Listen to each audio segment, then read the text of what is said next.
Hello everybody, my name is Dylan. I'm a service professional at Boyd Brothers Service Incorporated. Boyd Brothers has been in business for over 36 years here in Charlotte County. We're a local air conditioning and electrical contractor. Today we'd like to show you a few tips and tricks that may help you save hundreds of dollars on an unnecessary service call.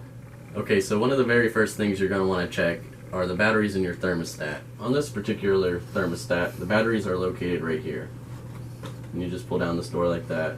As you can see on this thermostat, the batteries have become corroded, and this customer was unaware that his thermostat did have batteries.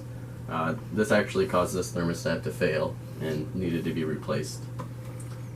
Some models, like this Honeywell thermostat right here, the batteries are actually behind the thermostat, and you just have to pull the thermostat off the wall like this, and there's two AA batteries located right here. And then some other models, like this Trane thermostat, actually don't have any batteries at all. Like that. Now, if this thermostat is blank, there's some other tips and tricks we're going to show you in just a minute to help fix that issue. Another reason your air conditioner may not be working is because the dehumidistat may still be set at 55% from whenever you left to go up north. So whenever you get home, you need to turn this to the on position so that your air conditioner can operate the way that you desire it to. This may also be the cause of a blank thermostat.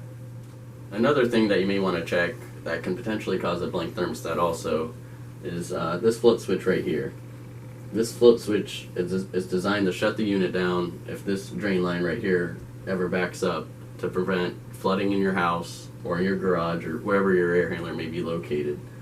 This float switch has a little float right here. Whenever this float floats up like that, it's designed to shut the unit down due to a clogged drain line. If you have water in your float switch and your drain line's clogged, the best way to fix that would be to hook your wet dry vac outside and actually suck out the drain line. We'll show you how to do that in a later video. Another thing you should check is to make sure the breakers haven't tripped for the air handler or for the outdoor unit. Typically there will be two breakers. You'll have one for the air handler and you'll have another one for the outdoor unit. Typically it'll be labeled condensing unit or CU, and the air handler breaker will be labeled AH or heater. One other thing you may want to check is the filter. Typically, if your filter is clogged, you may notice that your air conditioner is not working the way that you may want it to. So don't forget to check your filter and make sure that it has recently been replaced. Don't forget to like, subscribe, and follow our pages.